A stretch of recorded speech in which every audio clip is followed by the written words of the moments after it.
So without further ado, I'd love to introduce one of the museum's favorite raconteurs, Jack Stetson. Jack is staying with us today to give a lovely presentation about one of the topics that he knows, well, better than anyone in the world, the Great Danbury State Fair. If you haven't read the book, this is an introduction to the book. But Jack is, we're absolutely thrilled that he has worked up this program. He's gracing us with this talk, and we appreciate that all of you are here to support the memories of our Danbury history, our collective history. It's what made Danbury so special and what continues to make Danbury so special. So if you'll join me in a rousing round of applause to welcome Jack Stetson. Thank you, Bridget. On any other day with weather like this, I would not be in here. I'd be at the fairgrounds, and we would have 60 to 70,000 compatriots marching around the fair and enjoying it. It's been interesting to me that this year, for some reason, there seems to be an upsurge in interest in the fair. I did a podcast last January with Mike Allen. I did a presentation to the Danbury Men's Club this summer, and again, we're here at the Danbury Museum. The interest, I think, comes from the fact that it's a common thread among all Danburyans for generations, and also a lot of other people who made it a family tradition to come to the fair every year. Well, John Leahy was the sole owner of the Danbury Fair from 1943 on.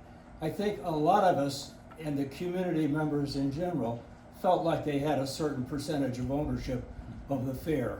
Many people participated in concession stands as workers, as security people, in the bands and the shows, and just hundreds and hundreds of people participated in the fair, and even the people who just came as patrons felt like they had a part ownership in it.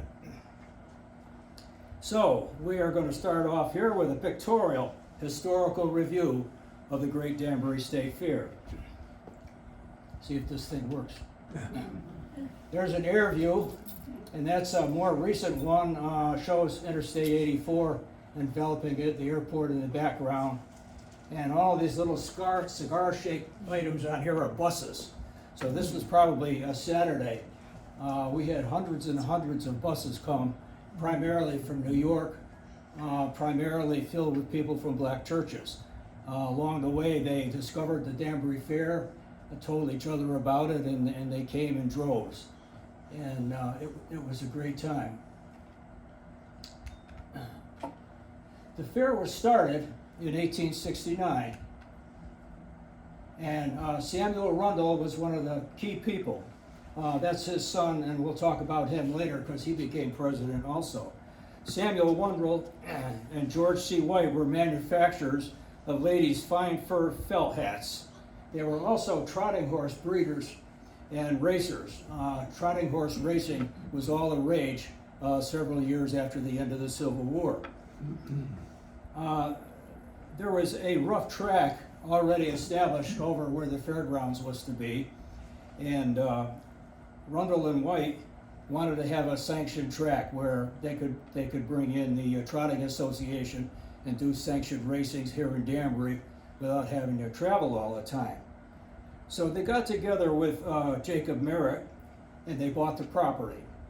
And right away they got in and they brought the racetrack up to specification to be acceptable as a sanctioned body and starting racing. And this was in August of 1869.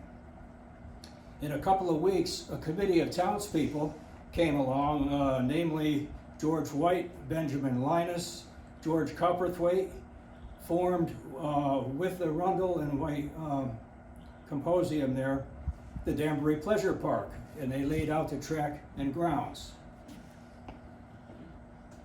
Pretty soon along came Lyman Keeler and J.M. Ives to join forces, and they said, hey guys, you've got a track here, you've got a grandstand, we've got all this acreage, let's get together and have a local fair. And they agreed. So they borrowed a tent from P.T. Barnum and opened the first Danbury Fair on Wednesday, October 6th, and it stayed open for 3 days. They made a small profit and everything very well, and they decided to continue. And here we go with a slide of the trotting races. This was the mainstay of the fair, the main attraction for many, many years. This is an idea of, this is the infield of the racetrack. It was a half-mile racetrack, and those are the barns in the background. And as you can see, everybody bought the same car. There were a lot of things that came along that the fair was an exponent of, and that was modern technology. And examples of modern technology at the fair were a balloon ascension. There's the fella there getting a ride. I think you paid a dime for that. And it was a tethered balloon, and you hope you came down slowly. There's an experimental helicopter. There's Western Electric's idea of a PA system. And we also had agricultural and construction equipment on display. Here we have another technological advance. Hurry, hurry, hurry, step right up. These young ladies are going to perform the magnificent Anaconda dance that they have performed for presidents and paupers all over the world. So step right up. It's only a dime, one thin dime, 1/10 of a dollar, and the show is about to begin.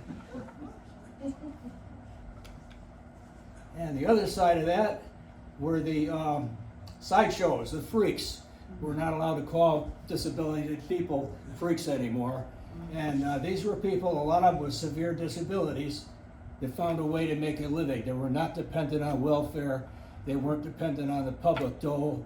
And they followed the carnival around and made their own living. On top of that, this fella exhibited a flea circus. I had to look up and research flea circuses because I didn't know anything about them. But they actually had little models of homes and parks and whatnot with little bicycles and whatnot. And they used glued on fleas in a lot of cases. In a lot of other cases, they used live fleas, which apparently some miniaturist was able to make little harnesses for them and put them on bicycles and whatnot, and they performed. People went in there quite eagerly, but they were always itching to get out. Thank you for that. That's good.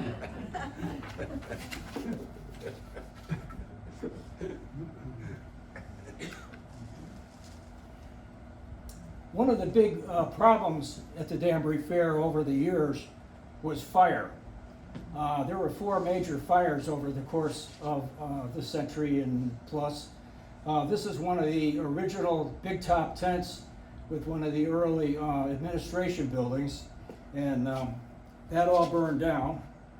The first fire was in 1897, and it all burned down except the grandstand and the caretaker. And the origin of the fire was unknown. And what we need to remember is the only firehouse was on Ice Street, and it was horse-drawn. So when somebody had a fire alarm, I'm assuming the horses weren't harnessed all the time. So they had to get the harnesses out and rig up the horses, and hook up the wagon, and travel the 3 miles out to the fairgrounds, by which time it was smoke. 1916, the main building burned down, which would have been just the administration part, and lightning started that. And this is the most modern one that replaced another fire in 1940, and this would have been a building that any of you who went to the fair would have remembered as being the administration building with a big top behind it. And that's a replacement for another one, and we'll talk about that a little later on.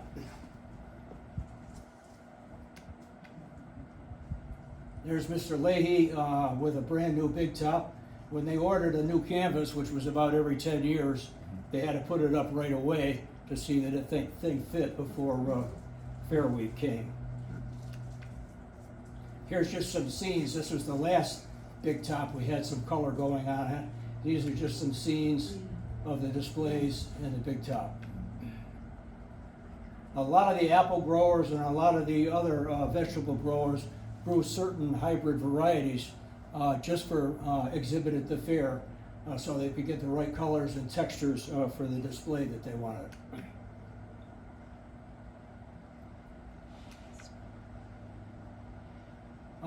Many forms of entertainment went on. The track, of course, was the centerpiece for the entertainment in the fair.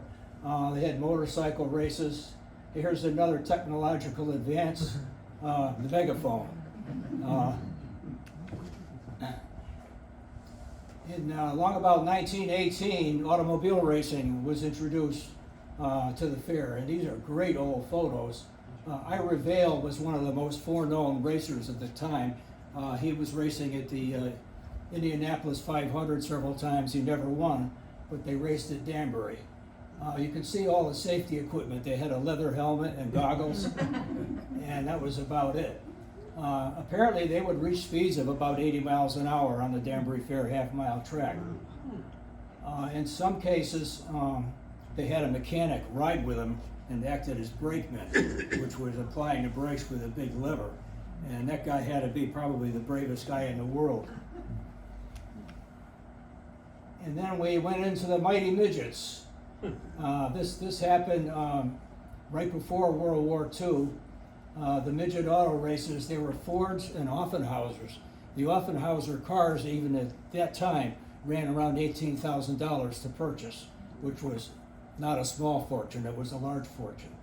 And the fair had paved inside the infield a 5th-mile asphalt track specifically for those, and they were quite popular. Yeah. Other things that happened in the old years were in between the races, they would have some acts like this guy jumping off that platform. You can see it on top of the ladder there, and jumping into a pool, I believe. The crowd's in the way. People did strange things to make a living. This one is a horse. The ASPCA would not allow that today. They marched that horse up that ramp. The guy got on the back, and after a big ballyhoo, they jumped off into a big mattress. This act still goes on today, much the same way.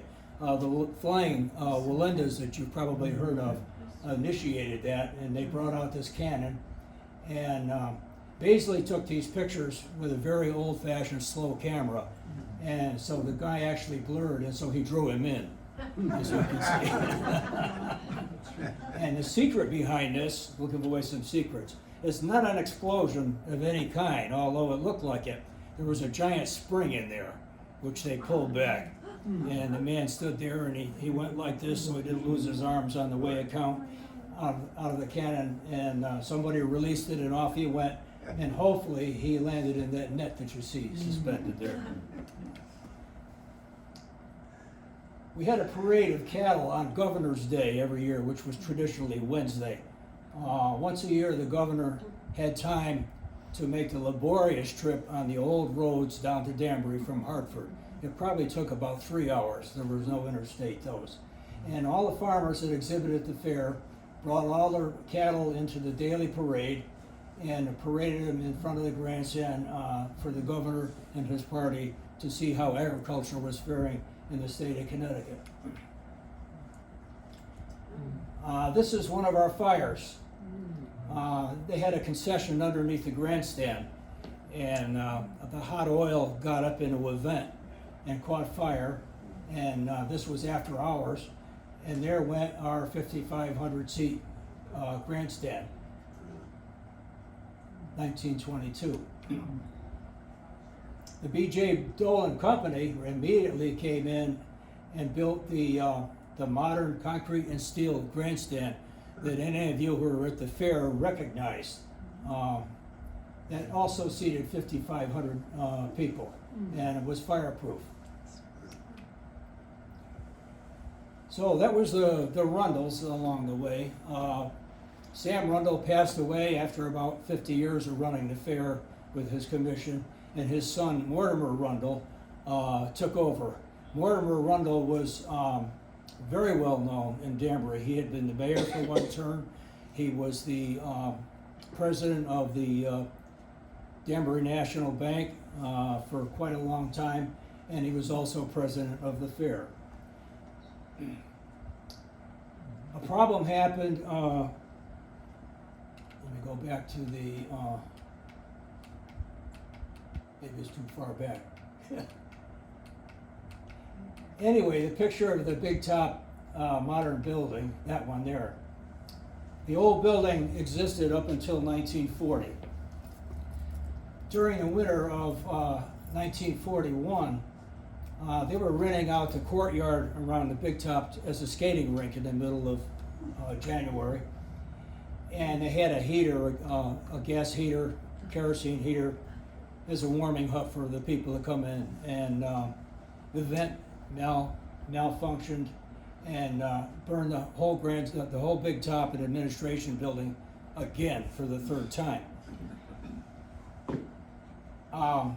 They quickly got some architects in, built a new building, and new big top ring, got a new tent in time for the 1941 fair. To do this, there was some insurance money, but they took out a huge loan from Rundle's bank, and were expecting to run fairs for quite a while, and the fair income would have paid off the loan. So now we'll go forward.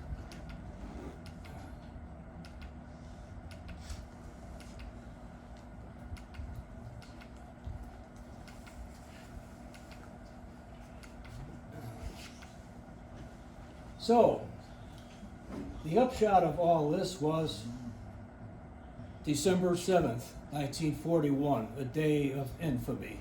16 million men and women went off to war, and what happened as a consequence of that was rationing. Tires were rationed, steel was rationed, fuel was rationed, butter, cocoa, sugar, even cigarettes were rationed. And the upshot of that was the fair had to close. So there was no 1942 fair.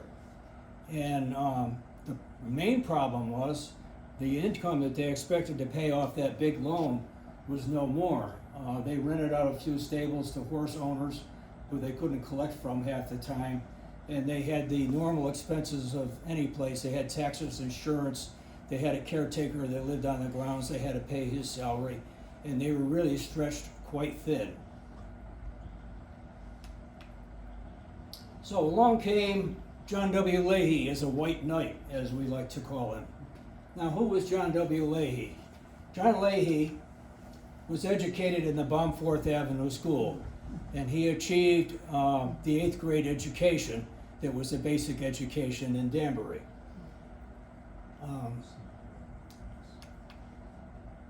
Wait a minute. So anyway, he was born upstairs at number 9 Baumforth Avenue. His whole life was spent pretty much around that neighborhood.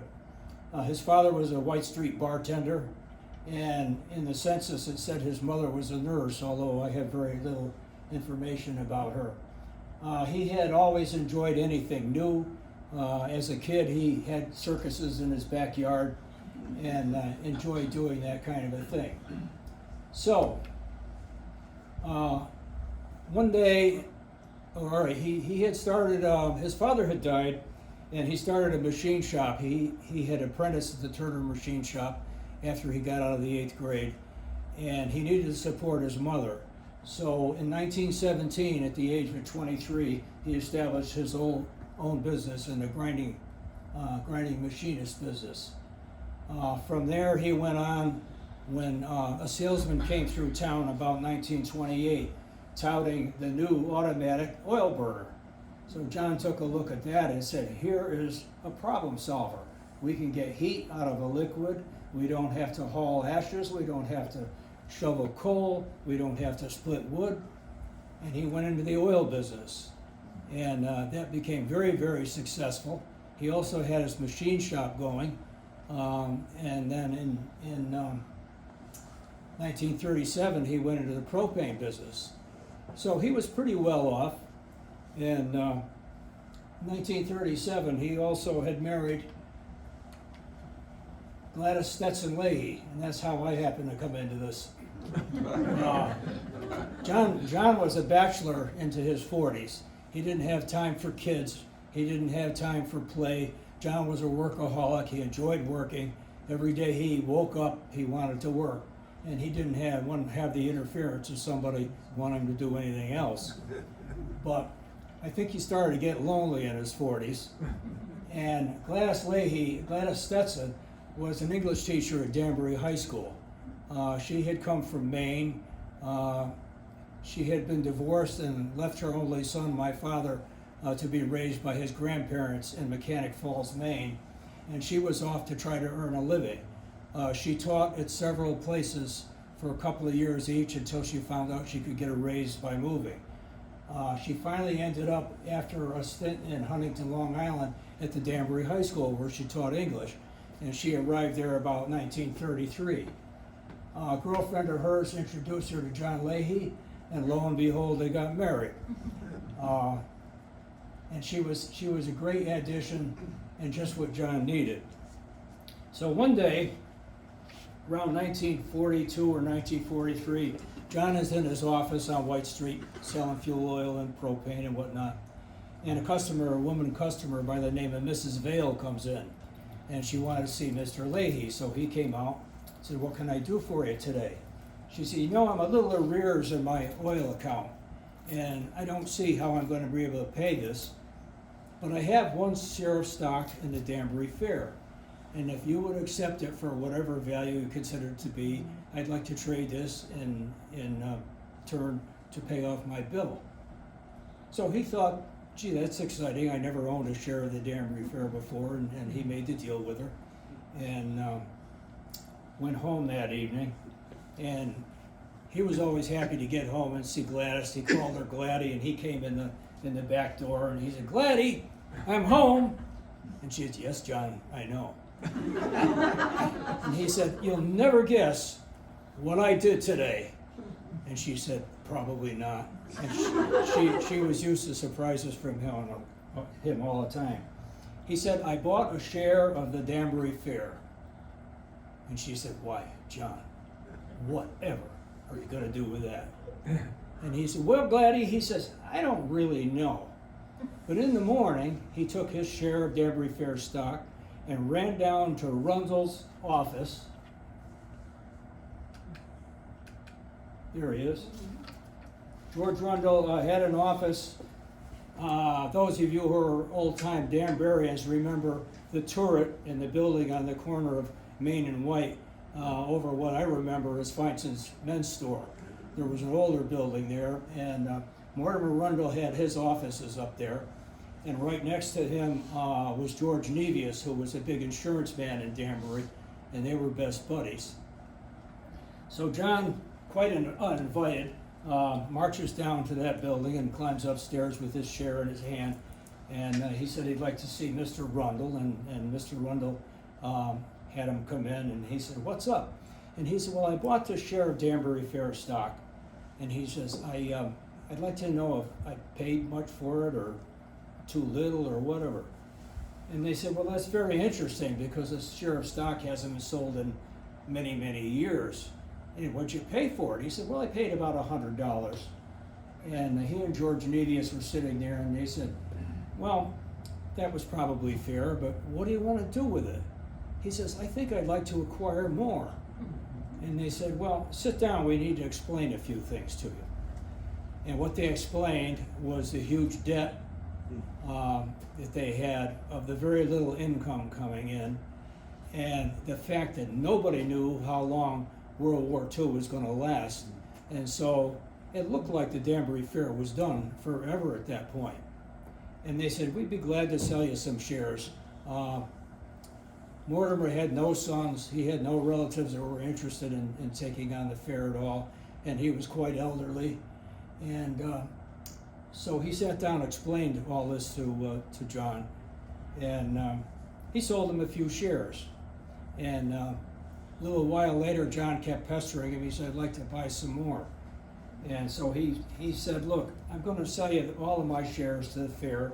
There's quite a few outstanding, but there's one thing. He says, I've been president of the fair for many, many, many years.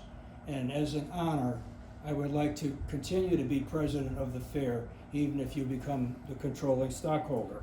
And so John did that and then called himself general manager, never called himself president of the fair. Right away, John started to plow money into the fairgrounds. He needed to pave the roads. He needed to paint and repair the falling down buildings. He put park benches around and did anything he could to modernize and brighten up the fairgrounds. And here he is in his glory with his assistant general manager, C. Irving Jarvis. This is a couple of years after they opened the fair. John got everything ready, and right after VE Day in August of '45, they opened up the racetrack and started races and ran them every Saturday night right into November. Irv Jarvis was the son of William Jarvis and the nephew of Leo LeSueur, who owned the Kenosha Park, amusement park. And Irv was brought up in the carnival and amusement business and knew pretty much everything you needed to know about it. And he became a very valuable assistant to John Leahy. They were ringmasters of the fair, and they dressed up like this for the parade every day. The first fair was full of problems. They had no experience. Mrs. Leahy became the treasurer, and she admitted that she couldn't add. She was an English teacher and didn't know why she was the treasurer, but John believed the best place to put a family member was in charge of the cash. One of the big things that happened is they didn't have enough change, they didn't have enough tickets, the toilets overflowed, the wells that supplied water went dry, they had power outages, and all kinds of things came as thousands and thousands of people came after a war-starved entertainment system. And one of the things they didn't know about was for years, Friday was Danbury Day, and the Danbury schools closed on Friday, and all the kids got free tickets to come to the fair. Somehow during the years of closure, this got forgotten.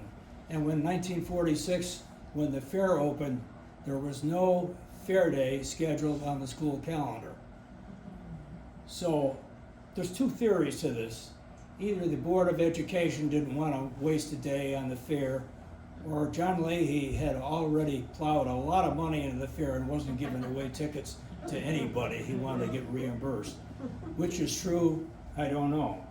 But what happened is the kids went to school on a Friday that fair week, and they gathered outside the school and they said, we want to go to the fair. What happened to our fair day? And so they got everybody all riled up at the high school, and they marched en masse to City Hall, which was on the corner of Main and White, and they picketed out there for a while, and pretty soon they all got together and marched on foot over to the fairgrounds and demanded to be let in. There were hundreds of them. So John is there, and this took him completely by surprise with all the other problems they had that week. And he says, my goodness, he said, what shall I do? And he looked at all these teenagers outside the gate, and he says, these are future oil customers. So he sprung the gates open and let them all in, and that was the beginning of a tradition, a re-tradition that lasted many, many years. Near the end, he was giving out over 10,000 tickets to the Danbury school kids. And also some of the surrounding towns, which didn't get tickets, also closed their schools to allow everybody to come to the fair on Danbury Day.